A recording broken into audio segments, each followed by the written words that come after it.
Mumbai university computer engineering semester 6 के अंदर अगर तुम हो तो थोड़े दिनों के बाद तुम्हारा आर्टिफिशियल इंटेलिजेंस इस सब्जेक्ट का एग्जाम है। इस वीडियो के अंदर जो जो सवाल और जो जो चीजें मैं तुम लोग को करने के लिए कह रहा हूं, अगर तुम वो सवाल और वो चीजें करते हो तो मैं तुम लोग को गारंटी के साथ कह सकता हूं कि एग्जाम में मिनिमम पासिंग और मैक्सिमम पूरे के पूरे मार्क्स स्कोर करने से उस पेपर चेकर का बाप भी तुम्हें रोक नहीं पाएगा।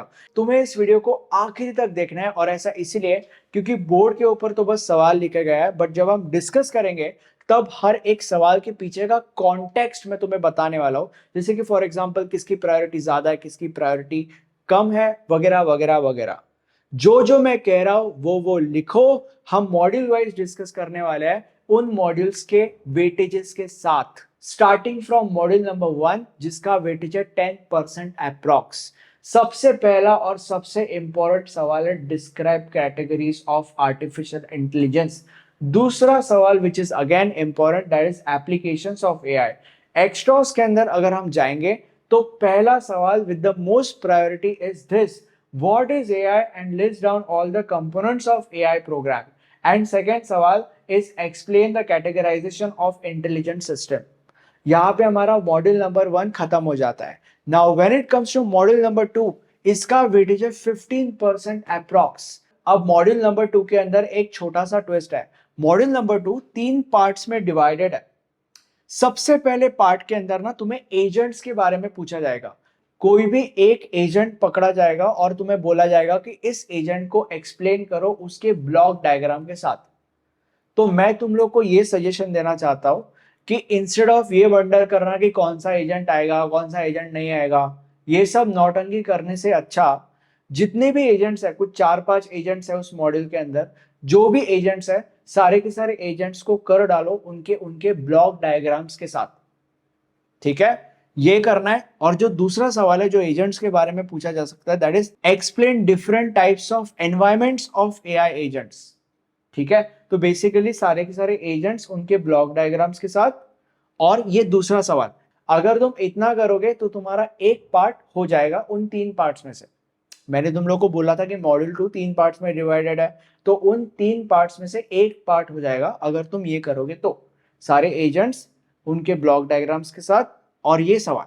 अब अगर तुम्हारा सिचुएशन ये है कि तुम्हारे पास टाइम नहीं है, तुम ये जानना चाहते हो कि इन एजेंट्स में से भी किसकी प्रायोरिटी ज्यादा और किसकी प्रायोरिटी कम है, तो सबसे ज्यादा प्रायोरिटी जिस एजेंट की है that is utility based agent. ये तुम्हें सबसे पहले करना है। दूसरी प्रायोरिटी है लर्निंग एजेंट की, और तीसरी प्रायोरिटी है गोल बेस्ड एजेंट की। अगर टाइम है तो सारे के सारे एजेंट्स उनके ब्लॉक डायग्राम के साथ करना है। अगर बिल्कुल भी टाइम नहीं है तो ये 3 एजेंट्स तो करने ही करने हैं, utility based agent, learning agent और गोल बेस्ड एजेंट। ठीक है, यहां पे तुम्हारा एक पार्ट कवर हो गया। अब जो दूसरा पार्ट है, इस पार्ट के अंदर तुम्हें एक प्रॉब्लम दिया जाएगा, जैसे कि for example autonomous taxi driver, और तुम्हें बोला जाएगा कि इस प्रॉब्लम को फॉर्मुलेट करो। अब मैं चाहता हूं कि तुम ये सीख जाओ कि किसी भी प्रॉब्लम को फॉर्मुलेट कैसे करता है। अगर तुम ये सीख गए कि किसी भी प्रॉब्लम को फॉर्मुलेट कैसे करता है, तो कोई भी प्रॉब्लम आने दो तुम उसको इजीली फॉर्मुलेट कर पाओगे। ठीक है, तो अगर तुम ये सीख गए कि किसी भी प्रॉब्लम को फॉर्मुलेट कैसे करता है, तो यहां पे तुम्हारा पार्ट नंबर 2 कवर हो जाएगा। पार्ट नंबर 2 के अंदर क्योंकि एक सवाल आता है और उस सवाल को तुम्हें फॉर्मुलेट करने के लिए पूछा जाता है, that is part number 2। And part number 3 के अंदर क्या होता है, पार्ट नंबर 3 के अंदर तुम्हें अगेन एक प्रॉब्लम दिया जाएगा और पूछा जाएगा कि इसका पीस डिस्क्रिप्शन लिखो। तो मैं चाहता हूं कि तुम ये समझ जाओ कि किसी भी प्रॉब्लम का पीस डिस्क्रिप्शन कैसे लिखते हैं।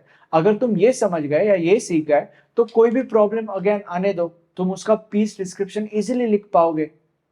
ठीक है, तो अगर तुम पीस डिस्क्रिप्शन लिखना सीख गए तो यहाँ पे तुम्हारा पार्ट 3 कवर हो जाता है। Now when it comes to module number 2, इन 3 पार्ट्स में से कोई भी 2 पार्ट्स के ऊपर सवाल आ सकते हैं। राइट, तो यहाँ पे हमारा मॉड्यूल 2 कवर हो गया। अब हम जंप करते हैं मॉड्यूल 3 के ऊपर। अब मॉड्यूल नंबर 3 के ऊपर जंप करने से पहले तुम्हें ये समझने की जरूरत है कि इस सब्जेक्ट के नोट्स मैंने तुम्हारे लिए बनाए हैं। नोट्स के अंदर एग्जाम में आने वाले मोस्ट ऑफ द क्वेश्चंस, उनके आंसर्स के साथ बहुत ही ज्यादा इजी टू अंडरस्टैंड लैंग्वेज में तुम्हें लिखे हुए मिल जाएंगे। नोट्स के अंदर सॉल्व्ड न्यूमेरिकल्स उनके एग्जाम्पल्स के साथ भी अवेलेबल है। ये सब्जेक्ट बहुत ही ज्यादा स्कोरिंग है और इसीलिए जो भी स्टूडेंट्स नीचे डिस्क्रिप्शन में दिए गए लिंक से नोट्स परचेस करेंगे उन स्टूडेंट्स को एग्जाम में आने वाले टॉप 10 शॉर्ट क्वेश्चंस मिलेंगे। इसीलिए अभी के अभी डिस्क्रिप्शन में जाके नोट्स परचेस करके पढ़ना चालू कर दो। अब when it comes to model number 3, सबसे पहला और सबसे इंपॉर्टेंट क्वेश्चन है हिल क्लाइंबिंग एल्गोरिथम के ऊपर।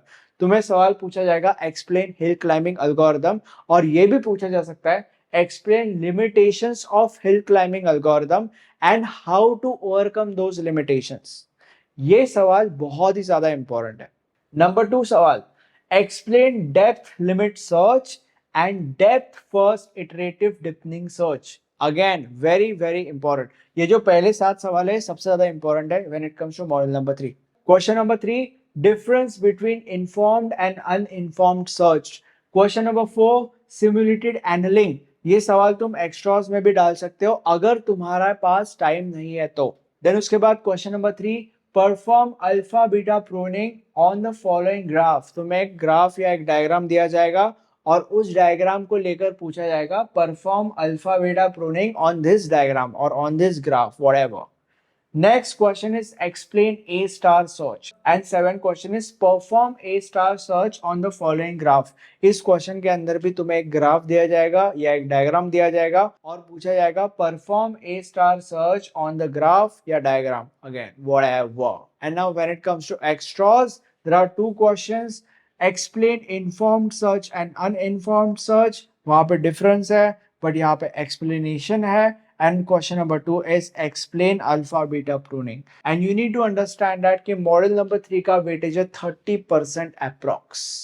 अब हम मॉडल नंबर 4 के ऊपर जंप करते हैं। अब जब बात मॉडल नंबर 4 के ऊपर आती है, इसका वेटेज है 25% अप्रॉक्स। इसके अंदर एक्सप्लेन करने जैसा कुछ नहीं है, जो भी चीजें मैंने बोर्ड के ऊपर लिखी है प्रीटी मच इट। सबसे पहला और सबसे important question is explain forward and backward chaining। Second question, convert the following into FOL and CNF। तुम्हें कुछ statements दिए जाएंगे इस सवाल के अंदर and then तुम्हें उन statements को FOL and CNF में convert करना है। Third question is explain various methods of knowledge representation। Fourth के अंदर it is explain steps involved in converting propositional logic statement into CNF using suitable example। When it comes to question number 5, it is convert the following into predicate form। इसके अंदर भी तुम्हें कुछ sentences दिए जाएंगे and पूछा जाएगा convert the following into predicate form। Next question is this, resolution के ऊपर तुम्हें एक problem आना है। This is very very important।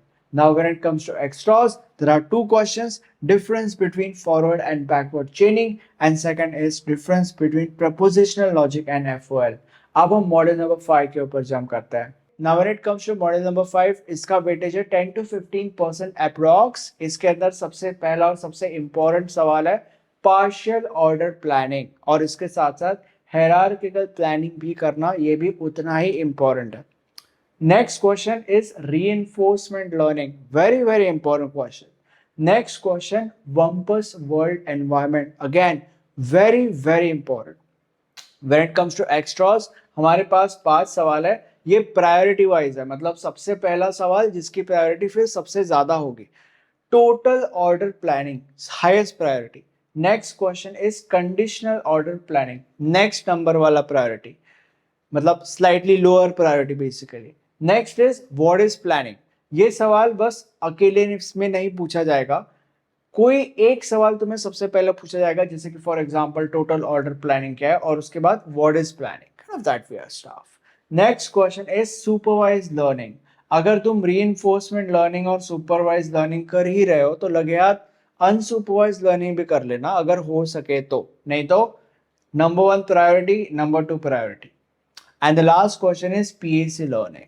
ठीक है, ये हमारा मॉडल नंबर 5 हो गया। Now when it comes to model number 6, इसका वेटेज है 10% अप्रॉक्स। सबसे पहला और सबसे important question is explain different language models in NLP. Second question is explain steps involved in NLP.